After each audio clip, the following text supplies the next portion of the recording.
Hi అండి, welcome back to పేరులేని channel. ఈరోజు అయితే ఆషాఢం మాసంలో చేసుకునే స్పెషల్ ఐటెంతో వచ్చేసాను. అది ప్రాసెస్ ఏంటో ఎలా ఉంటుందో చూసేద్దాం రండి. మాకైతే ఒక గార్డెన్ ఉందండి. ఆ గార్డెన్లో అయితే మునగాకు ఉంది. దానికోసం మా చిన్నబాబు అయితే వెళ్ళాడు. అది కోసుకొచ్చే టైంలో మీరు ఏం చేస్తారంటే నా ఛానల్ని సబ్స్క్రైబ్ చేసి లైక్ చేసి షేర్ చేయండి. చిన్న ఛానలే కదా అని చిన్న చూపు అస్సలు చూడొద్దు. మేము కూడా మంచి మంచి ఐటమ్స్ అన్నీ చూపించడానికి ట్రై చేస్తాం. సో అస్సలు చిన్న చూపు చేయొద్దు, లైక్ చేయండి. సో ప్రాసెస్లోకి అయితే వెళ్ళిపోద్దాం. దానికైతే మునగాకు కావాలండి, తెలవపిండి కావాలి. సో తెలవపిండి ఇది 1/2 kg ప్యాకెట్. దీంట్లో మనం ఒక హాఫ్ యూస్ చేద్దాం, సరిపోతుంది. మేము 4 ఉంటాం, మాకు సరిపోతుంది.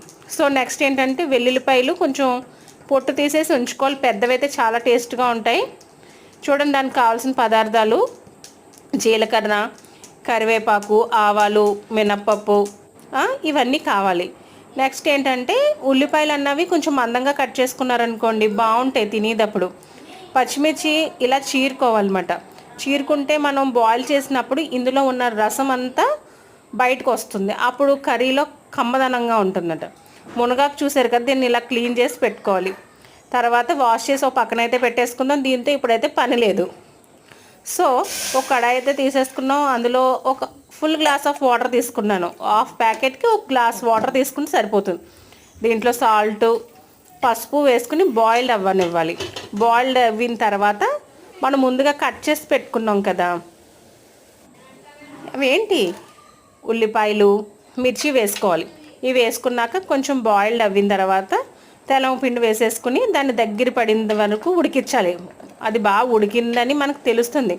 అప్పుడు మనం ముందుగా ప్రిపేర్ చేసుకున్నాం కదా మునగాకు కడిగి, అది ఒక సగం అయితే ఇందులో వేసేసుకుని తిప్పాలి. తిప్పిన తర్వాత ఒక 3 స్పూన్స్ కారం వేసుకోవాలి. చూడండి ఎలా తిప్పుతున్నాము.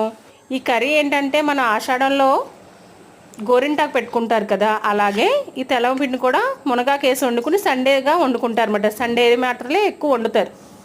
దీనికి మనం పప్పు నూనె అయితే యూస్ చేస్తాం. చాలా కమ్మగా ఉంటుంది. అయితే మనం అన్నం తిన్నప్పుడు కూడా ఈ కర్రీ వేసుకుని తిన్నప్పుడు పప్పు నూనె కూడా యాడ్ చేసుకుని తినాలన్నమాట. అప్పుడు చాలా ఎక్సలెంట్గా ఉంటుంది. తిని చూపిద్దాం అనుకున్నాను కానీ నాకు టైం సరిపోలేదండి. టేస్ట్ అయితే చాలా బాగా కుదిరింది. ఈరోజు ఇంట్లోనే ఉన్నారు పిల్లలు, వాళ్ళు కూడా ఇంట్లోనే పెట్టేస్తాను. ఎందుకంటే క్యారేజ్లో పెట్టామనుకోండి సరిగ్గా తినలేరు అన్నమాట. సో బీరకాయ వేసి వండుకోవచ్చండి. నాన్ వెజిటేరియన్స్ అయితే డ్రై ఫ్రాన్స్ అంటారు, ఎండ్రాయిల్ అంటారు అనమాట, అవి కూడా వేసుకోవచ్చు. ఇంగు వేసుకుంటే సువాసన బాగుంటుందని వేసాను. సో ఇలా తాలింపు పెట్టేసుకుని తాలింపు అంటే ముక్కలకు పట్టాలండి. చూసారా ఎలాగ ఉందో ఇలా